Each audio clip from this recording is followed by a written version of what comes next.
वृद्धाश्रम के दरवाजे पर रोज एक कार आकर खड़ी हो जाती। उस कार में से एक नौजवान उतरता और एक बूढ़ी महिला के पास जाकर बैठ जाता।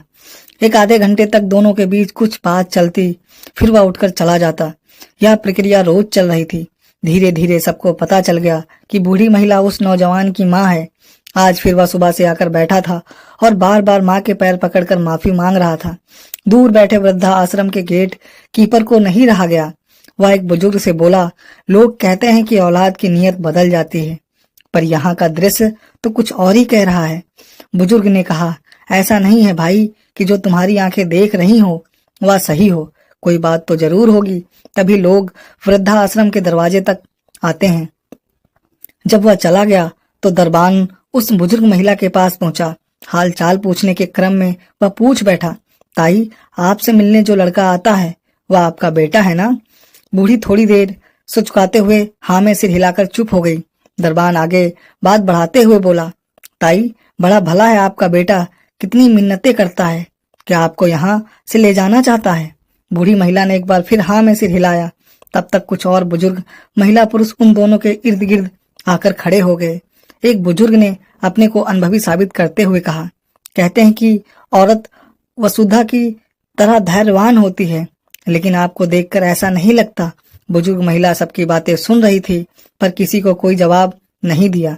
एक ने कहा, अब जमाना बदल गया है भाई, सहनशीलता बीती दिनों की बात हो गई। अब महिला और पुरुष में कोई अंतर नहीं है।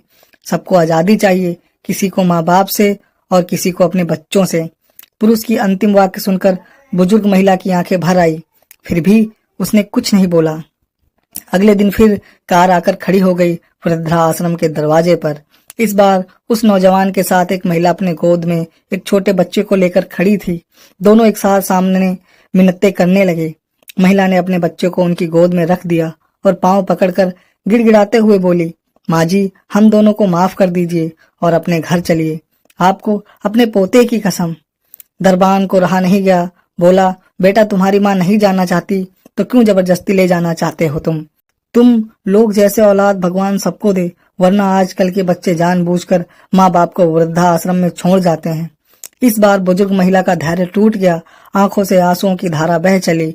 अपने आंचल से आंसुओं को रोकते हुए बोली, आप शायद नहीं जानते दरबान जी, पति के दुनिया से जाते ही मेरा सारा जमा पूंजी इन लोगों ने ले लिया। रोज एक रोटी के लिए मुझे घंटों इंतजार करना पड़ता था। खरी खोटी सुनाकर रात रात भर खून के आंसू रुलाया है इन लोगों ने। अंत में मुझे घर से चले जाने को कहा। आप सब बताइए कि मैं कहाँ जाती? आज भी कोई माफी मांगने नहीं आए हैं ये लोग।